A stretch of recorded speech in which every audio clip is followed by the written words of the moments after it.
Meio-dia com Hora da Xepa no ar, estamos aqui no estúdio Globalt, no nosso canal Globaltcast no YouTube, levando informação e bate-papo para você aí de casa, enquanto você almoça, enquanto você já dá aquela descansada para encarar o período da tarde, a gente leva aqui todo esse conteúdo bacana do nosso canal Globaltcast no YouTube, lembrando que você pode se inscrever, curtir a nossa página, ativa o sininho para receber o conteúdo, porque não tem só a Hora da Xepa, tem vários programas dentro da grade Globalt e você é sempre o nosso convidado para o bate-papo. E hoje aqui estamos entre comunicadores. Meu convidado para essa Hora da Xepa da quinta-feira é o radialista, vereador, comunicador Serginho Carnevale. Muito bem-vindo a esse bate-papo aqui. Tudo bem? Rapaz, é uma alegria, tudo bem. Poxa, é um prazer estar junto com você. A gente é amigo já de muito tempo. Muito.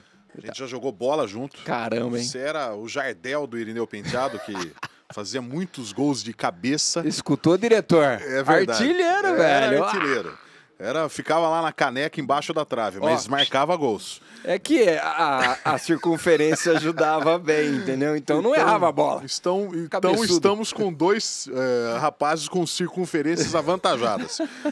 No boné, capacete, touca não serve para nós.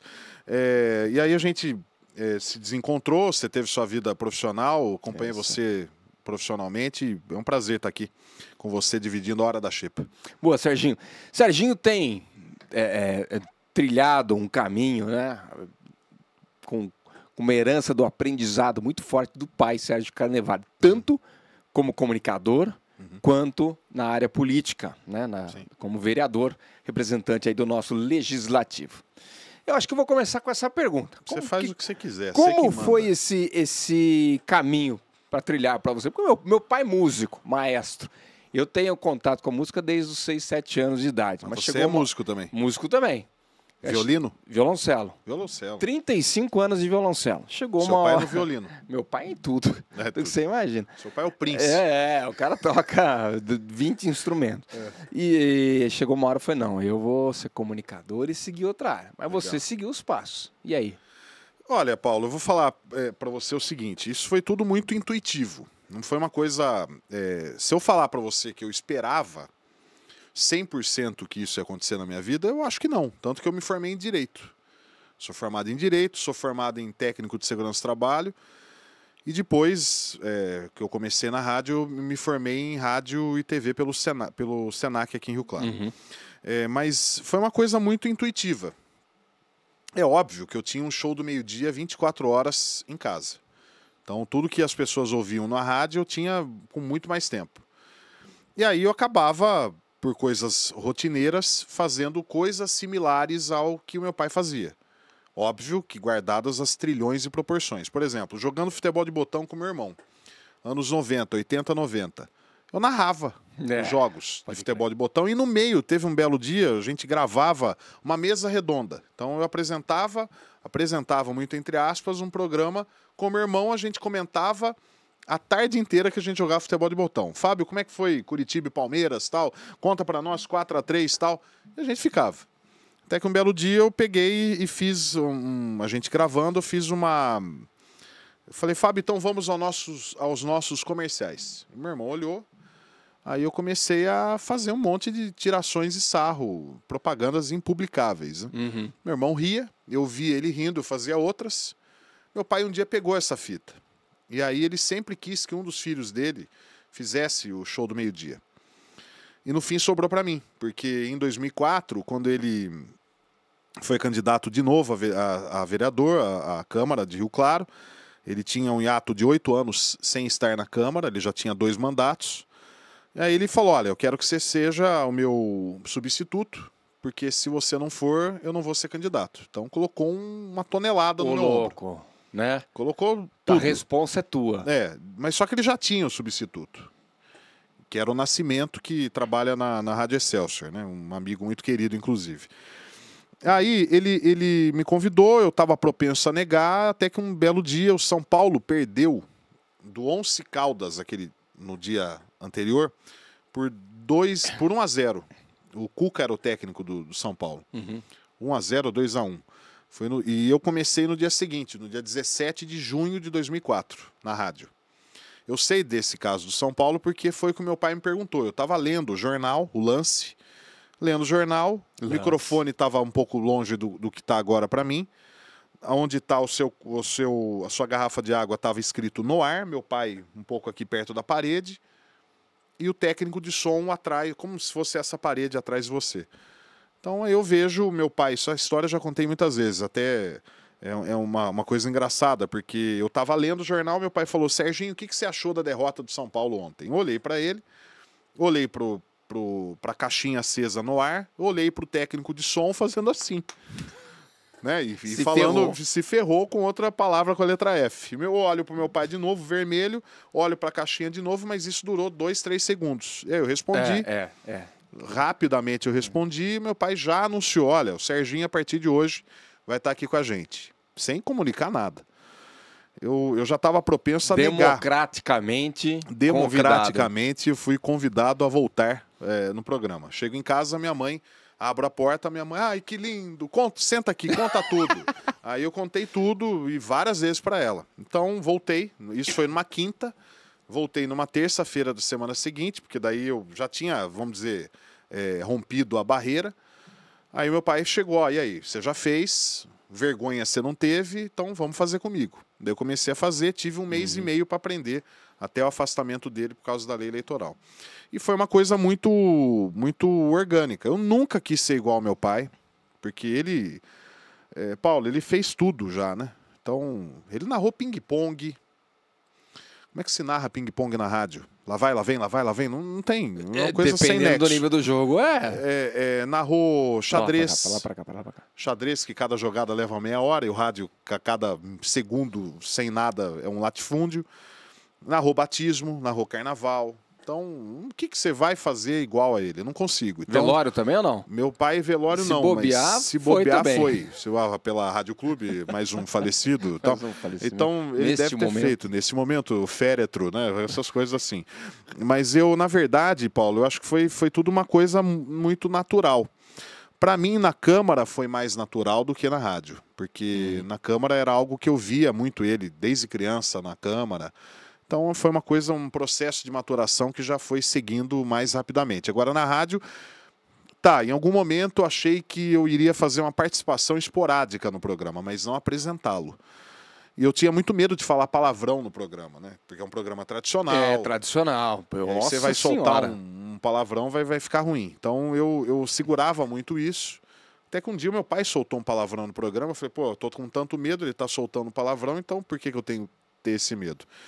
Mas você tem que ter um certo recato, né? E tem um processo de transformação também, né? Que a gente vai mudando o jeito de falar, usando alguns termos mais soltos, mas também tem isso, bem, né? Que as pessoas, tudo bem, Paulo, que as pessoas acham que o radialista vai no açougue e com vozeirão chega para o atendente do açougue: olá, meu amigo, eu quero 2 quilos 850 gramas de acém em cubinhos. Não é assim que a pessoa fala normalmente. O rádio mudou, não é hoje mais aquela voz padrão, aquela voz de prefixo, ZYK, tal, não é mais. O rádio agora conta com um sujeito que faça o programa, mas que venda propaganda. Então, o rádio mudou. E o rádio do interior, ele é um rádio onde o sujeito cobra o escanteio e vai na área cabecear. Faz tudo sozinho. Faz tudo sozinho. Ele produz, ele escreve, ele vende propaganda, ele chama o convidado. Coisa que em grandes rádios, ou rádios da capital, melhor dizendo, isso não acontece. Então, você acaba tendo mais cancha para trabalhar em São Paulo do que se aprende aqui. Tanto que tem muita gente do interior que fez história no rádio, fez história na TV, porque aqui a realidade é diferente. Mas é óbvio, né, que é muito melhor você ouvir o rádio com uma voz que você consiga entender, que tenha uma boa dicção, que o cara saiba falar o A com B, ou fazer o O com copo. Então isso é bom também, né? Agora, em que momento você falou que o processo para a área política foi mais natural, né? Não foi tão... como seu pai te pegou de calça curta lá na hora do programa, então a partir de agora é você. Tá. Foi mais natural. Mas sempre houve esse interesse, falou, vou me candidatar. O partido te procurou, você que se filiou, Como foi esse momento aí? Foi tudo um pouco junto. Em 1984, eu estava no pré-primário no Irineu Penteado, onde nós estudamos. Estudamos lá. E aí um belo dia chego pro meu irmão Maurício. Eu tenho 4 irmãos, o Maurício, Fábio, Renata e Luciana. Todos eles são maravilhosos. Eu falo que eles são os Carnevales bem-sucedidos. E o Sérgio Carnevale, radialista, não é da época, não assistia tanto TV. Então, 5 filhos. 5 filhos. A gente, quando ia pra praia, era numa belina com 7 dentro. Então, grandes histórias ocorreram nesse período também.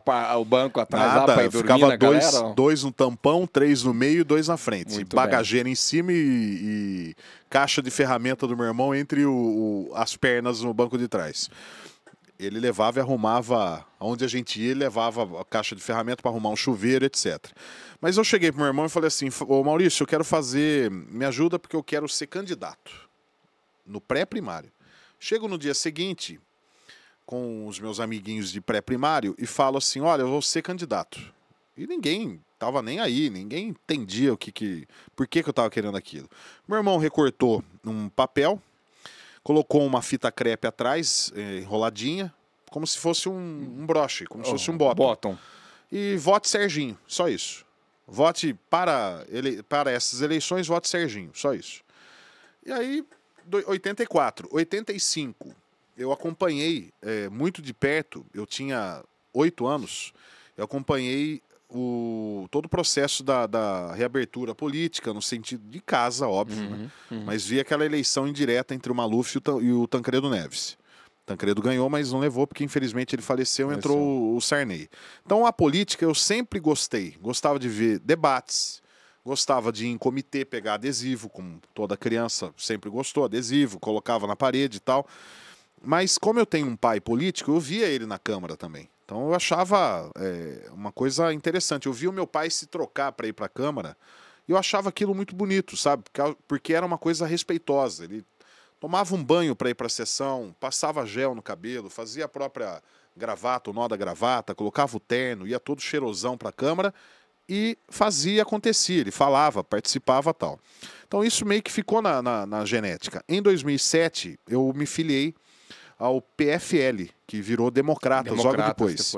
Eu me filiei porque era o partido que o meu pai ficou... Sempre foi, né? Sempre foi, ele foi fundador aqui em Rio Claro e tal. E havia um risco dele não ser candidato, porque no ano anterior ele sofreu um atentado. Então eu me filiei em 2007. A ideia dele, ele falou: eu vou lançar você se eu não puder, se eu não tiver saúde, como candidato a vereador. Só que eu confesso que eu não estava, digamos, preparado para aquilo. Eu iria, mas eu não estava preparado. Em 2012, ele já queria me lançar como candidato. Eu já estava mais ou menos pronto, já de stand-by para ser, mas ele vinha numa crescente na carreira dele como vereador. Mas ele não levou, foi bem votado, mas não ganhou. E em 2016 eu tentei. Ele já tinha parado, ele falou: vou pendurar a chuteira, já fiz o que eu tinha que fazer. Conversei com ele falou: não, eu acho que você deve ser candidato, você tem capacidade para isso, e me encheu a bola para fazer. E era algo que eu queria fazer, porque eu via muitas coisas e vejo muitas coisas que as pessoas reclamam no show do meio-dia. Então era natural eu buscar essa carreira política para tentar não só parar na página 2 ou 3, mas chegar na página 6, 7, chegar adiante daquelas demandas que chegavam, né? Então, em 2016 eu fui candidato, faltaram 42 votos, e em 2020 eu consegui ser eleito pela primeira vez, nesse mandato atual. Tem muita comparação, Serginho? Porque, assim, tem essa questão, né? Eu detesto comparações, mas elas são, digamos, comuns, né? E talvez inevitáveis em alguns momentos, né? Eu acho que sim, porque, bom, se é uma pessoa vivida, inteligente, você há de convir que existem pessoas que acham que ser sincero é poder falar qualquer coisa. Então a pessoa fica no limite, no limiar entre a sinceridade e a falta de educação, né? Então, às vezes, nas comparações, eu já vi pessoas comparando de forma mais simples e outras pessoas com um dedo mais ferino. Então, algo do tipo: você nunca vai ser igual ao seu pai. E eu respondo: mas eu nunca quis ser igual. Aliás, a ideia é cada um ser cada um. Cada né? um. Eu tenho muito dele na política, na rádio. Os meus irmãos falam que eu sou o mais parecido dos 5 com ele, em personalidade, em jeito, em conversar com os outros e tal. Mas eu tenho também a genética da minha mãe. Não é? A minha mãe era uma mulher, como hoje a gente fala de mulheres empoderadas, fortes tal. Ela sempre foi. Até para também cuidar de 5 filhos. Ela trabalhava, ela com 60 e poucos anos, ela queria adotar uma criança. Não é? Então, assim, ela era uma pessoa maravilhosa. Seu pai a conheceu. Sim. E aí, eu sempre falo, quando a pessoa compara, você não é igual ao seu pai. Eu falei, mas eu nunca quis ser igual a ele. E na Câmara, eu acho que o meu pai pegou uma outra época da política. Ele pegou uma fase, digamos, até mais romântica da política. E a política hoje mudou. Inclusive, ele próprio viu coisas na pele que ele pegou essa transição da mudança da política, essa girada de chave da política. Então, isso eu acho que quando comparam a minha atuação com a dele, eu prefiro ficar com a opinião dele, em via de regra. Que ele reconhece, ele fala, ele fala várias vezes sem exagero, fala, olha, eu vejo você com um melhor futuro na política do que eu. Eu vejo você fazendo coisas além do que eu fiz. Então ele foi um cara vivido com 4 mandatos, eu prefiro ficar com essa opinião.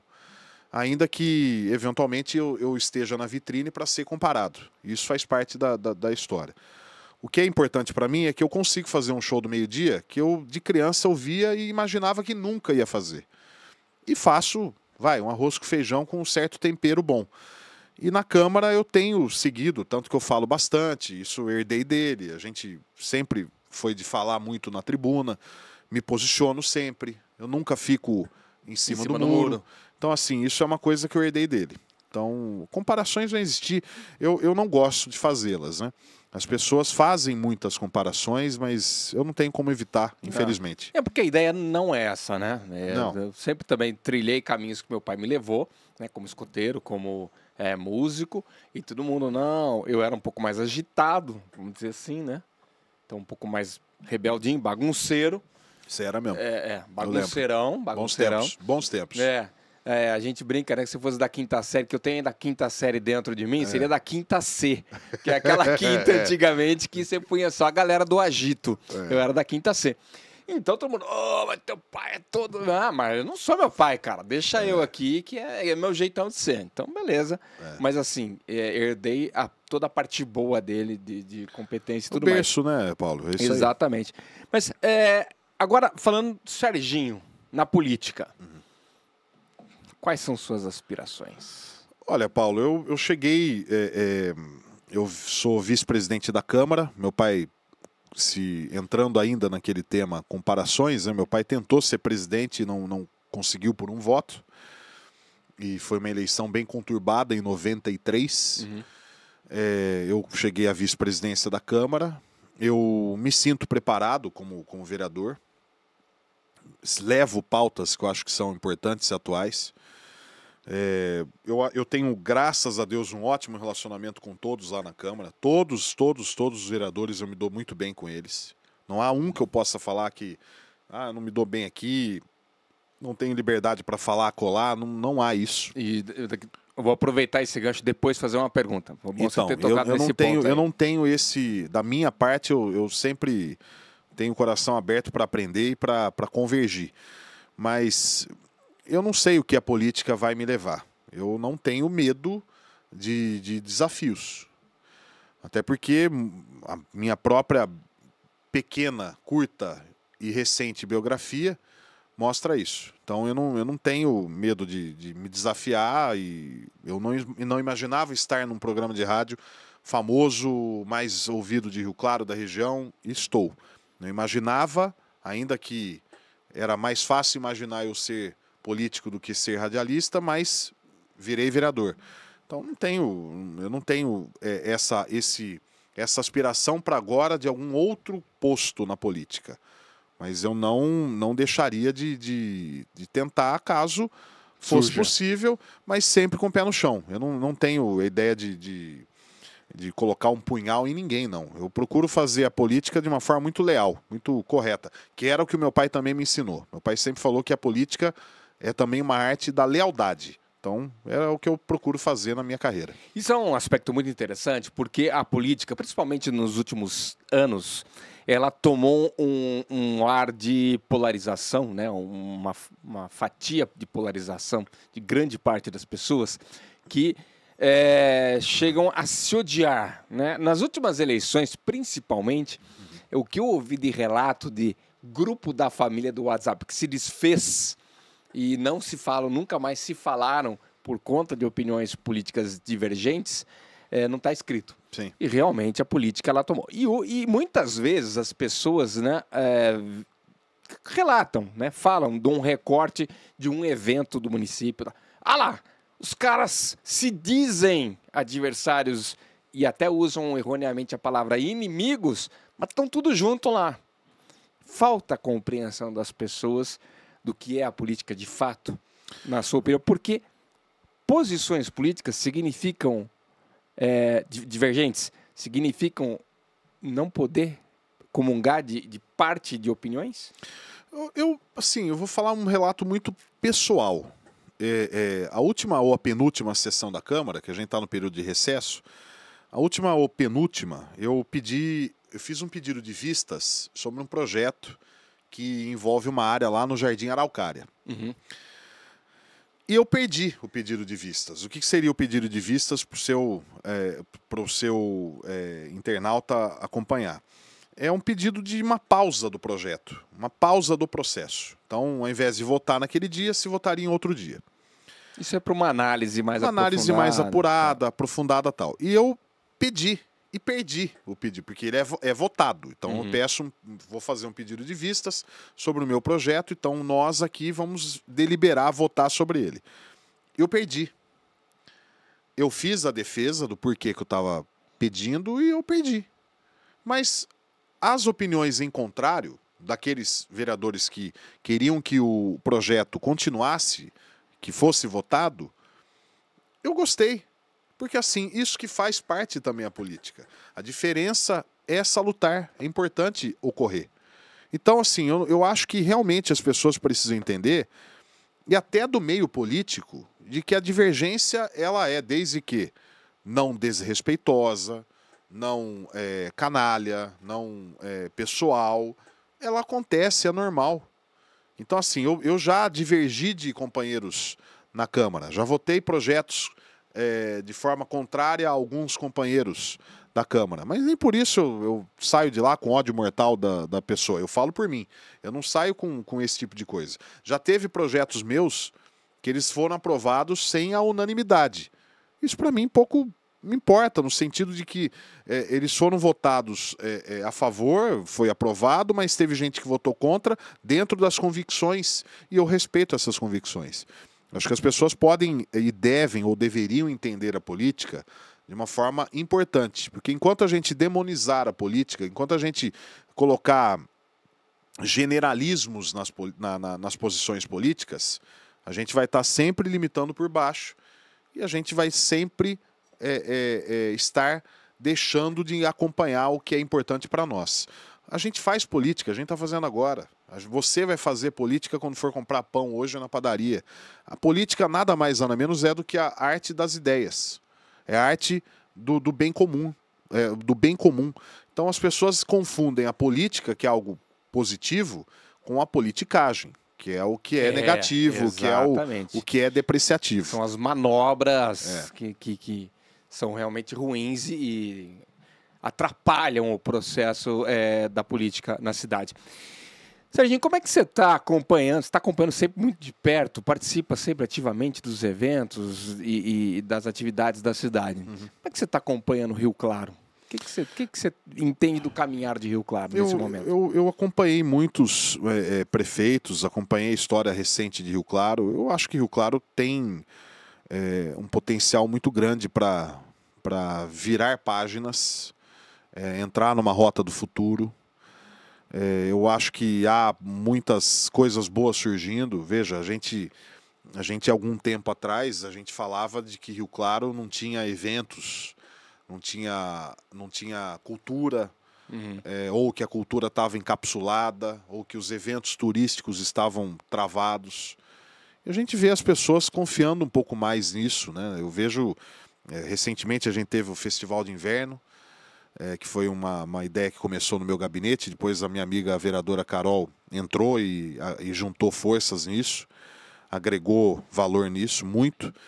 E foi um evento maravilhoso. As pessoas, Sim. eu ouvi várias pessoas, eu não ando com crachá por aí, meu rosto nem sempre é muito conhecido. Mas eu ouvia pessoas, mas isso é maravilhoso, que evento bacana, maravilhoso. Isso realça a autoestima, isso gira dinheiro positivamente para Rio Claro, para o comércio, enfim, para os serviços. Eu acho que Rio Claro tem feito algumas coisas, a cidade de Rio Claro tem desabrochado para alguns momentos em que eu acredito que se eles ocorrerem, eu acho que Rio Claro vai virar a página e entrar numa rota de futuro. A gente tem uma história maravilhosa do nosso passado, só que o passado está lá. Cabe a lembrança e cabe a reflexão. Mas a referência, né? A referência, mas a gente não pode focar o nosso momento presente e o que a gente quer do futuro só olhando para trás. Então acho que o Rio Clarense começa a entender isso. Há um caminho muito, muito importante que o Rio Claro, eu acredito que possa trilhar para esse futuro aí. Serginho, eu vou voltar na sua área de radialista. Pois não. Aquela pergunta legal, né? Já teve alguém que chegou para você e falou assim, pô, você é o cara da rádio, Serginho? Pô, reconheci pela voz, achei que você era diferente. Tipo assim, mais bonito. Olha, isso... Galanzão. Eu acho que a realidade, você me permita, é sempre o contrário, né? As pessoas sempre se surpreendem positivamente, né?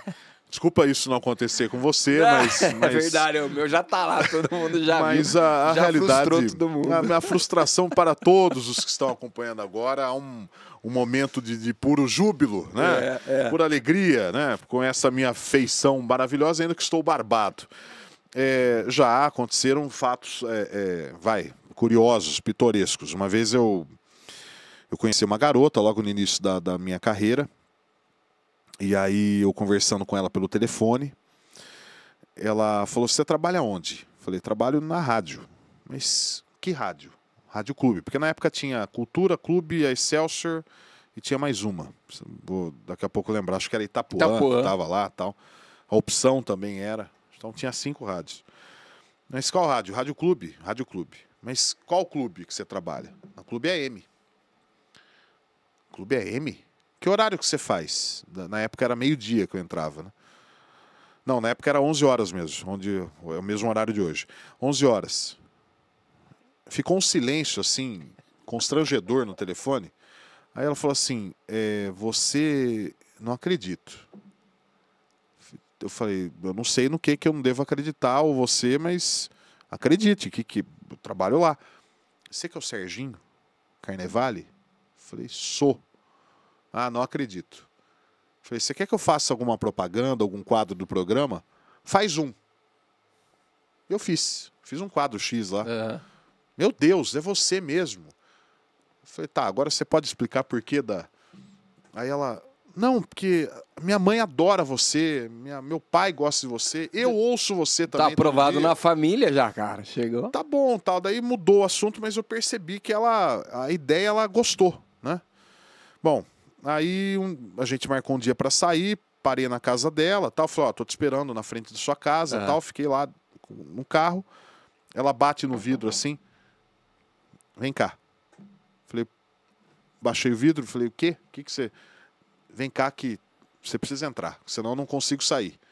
Eu desci do carro, fui lá, a mãe dela, o pai dela, nossa, me receberam com um chefe, com honras de Estado.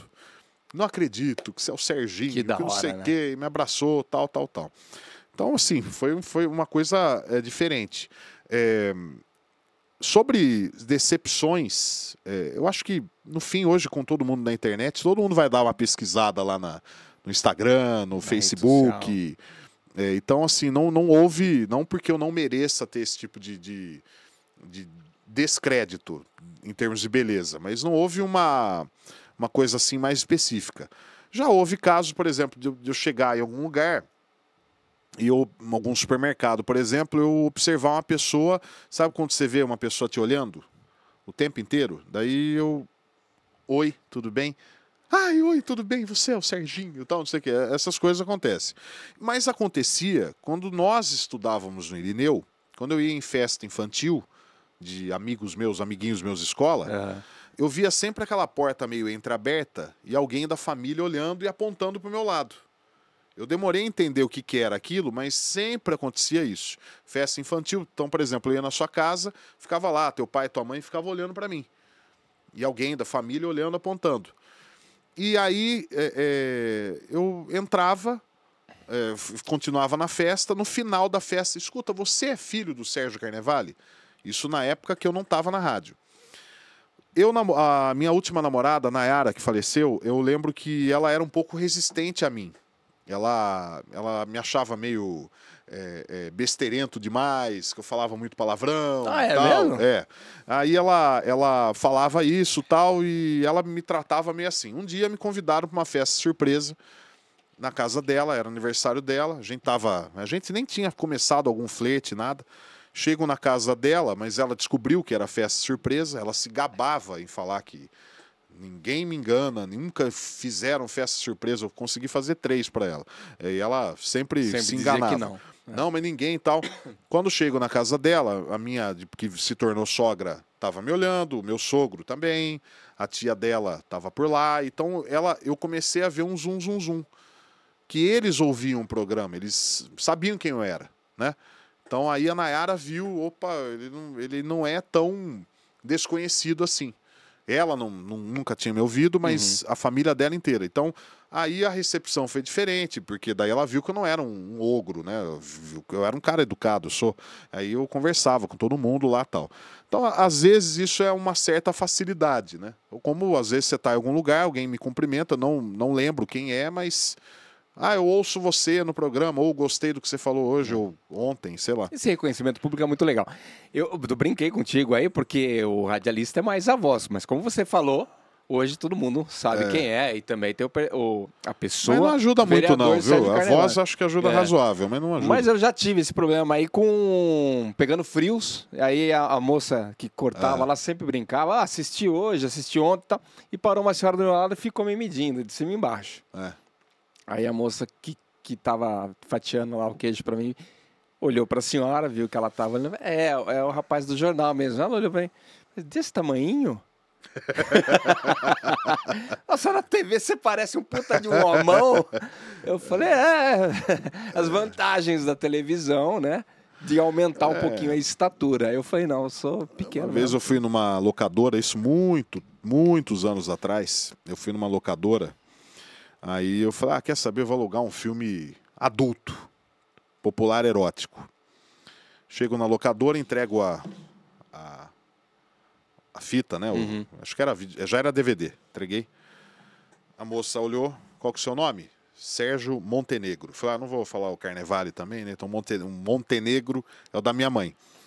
Então ela digitou, olhou pra mim, olhou pra mim de novo, olhou pra mim e falei, pronto. Você é o Serginho Carnevale? Falei, meu Deus do céu, eu com DVD menos não era filme de suspense. E tinha mais gente na locadora? Não, só tava eu, ela, acho que um funcionário. Pessoal, Serginho você é o Serginho Carnevale? Eu falei, sou, mas morrendo de vergonha, né? Daí ela falou assim, então... eu adoro você, minha mãe te adora, eu ouço o seu programa e tal e tal. E eu morrendo de vergonha, né? Aí eu falei, como é que chama a sua mãe? Dona fulana. Como é que você... E o seu nome? Tal, Cicrana. Eu falei, então vamos fazer um segredo? Vamos fazer uma coisa? Vai falar pra sua mãe que eu tô levando isso aqui, né? Fala pra sua mãe que eu tô levando um filme de guerra, um filme de suspense. Segredinho nosso. Segredinho aí, deu 3 diárias a mais pra ele. Então, assim, eu falei, depois dessa, nunca mais aluguei nada, né? Eu falei, eu tô fora, né? Então, foi num dia de pura revolta. Falei, vou alugar, tô de saco cheio e tal, não sei o quê. Peguei, e aí acabei passando por essa aí, mas foi engraçado o jeitão dela. Legal. Serginho, cara, obrigado pela presença, pelo bate-papo. Imagine. Muito legal saber, entender essa trajetória, os rumos que a vida vão tomando aí na tua carreira como comunicador. Não vou nem falar radialista, porque é mais que o rádio, né? A comunicação como um todo. E o teu trabalho na Câmara aí também. Obrigado. Né? A gente precisa cada vez mais de gente para trabalhar pela cidade, como o teu trabalho tem sido feito na Câmara Municipal de Rio Claro. Ô Paulo, obrigado. Você é meu amigo, então eu vou levar tudo pro coração. Eu torço muito por você, acompanhei muito sua carreira, né, desde a TV Rio Claro, EPTV, você trabalhou na TV Cultura também. Eu tenho muito apreço por esse veículo de podcast, né? Eu fiz 2 em 2013. Então, lá atrás, sem essa estrutura maravilhosa aqui, aliás, parabéns à Globaltcast, fazia no gravador mesmo, na mão, um programa sobre música e outro sobre uma coisa um pouco mais diversificada, mais variada.